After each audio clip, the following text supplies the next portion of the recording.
5. Defenders of monopolies under the guise of free enterprise. Keynesians versus free enterprise advocates. Keynesians support state intervention in the economy as a way to save capitalism.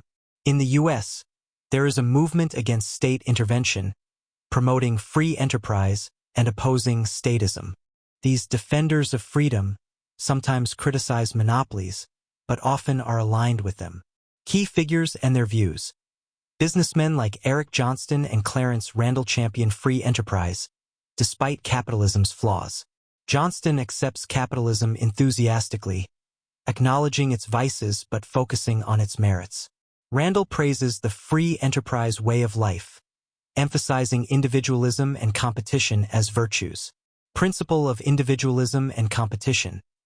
Individualism is equated with private capitalist property, viewed as the essence of capitalism.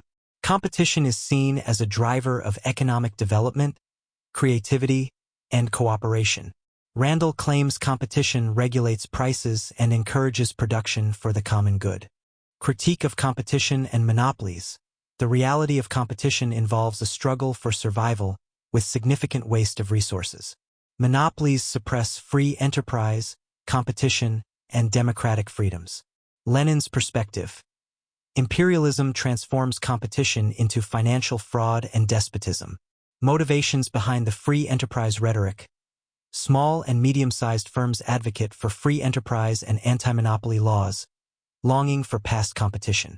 Large monopolists also promote free enterprise rhetoric to mask their control and suppress competitors. This rhetoric serves as camouflage for monopolists to further their dominance. Free enterprise defenders. Eric Johnston and Clarence Randall are representatives of those who defend free enterprise while supporting monopolies. Randall uses the threat of communism to rally small businesses, claiming large monopolies benefit small enterprises. Criticism of European capitalism. Randall contrasts American capitalism with European capitalism, claiming American capitalism is based on freedom, while European capitalism is based on monopoly. He promotes more freedom for American monopolies in Europe and supports anti-communist measures like the Marshall Plan. Contradictions in free enterprise advocacy.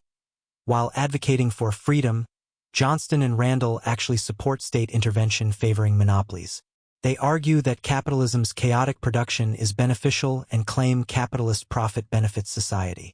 Criticism of planning and social security. Johnston criticizes planning and social security plans, fearing they threaten capitalist profits.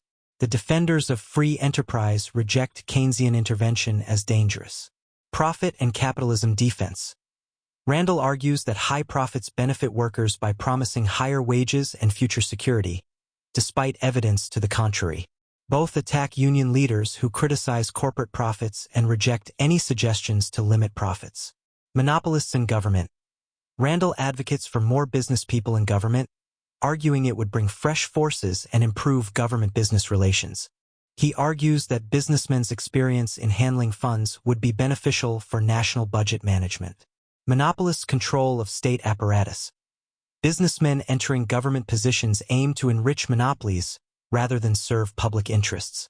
Randall acknowledges abuses, but uses moral teachings as a disguise to protect monopolistic interests. Consequences of monopoly dominance. The infiltration of monopolies into the state apparatus increases worker exploitation and suppresses democratic freedoms. The alignment of state and monopoly interests causes resistance from global populations against imperialist oppression. Impact on American people and global resistance. The dominance of monopolies worsens the oppression of the American people and diminishes capitalism's prestige. Growing progressive forces globally oppose imperialism, reaction, and war, forming a united front against monopolies.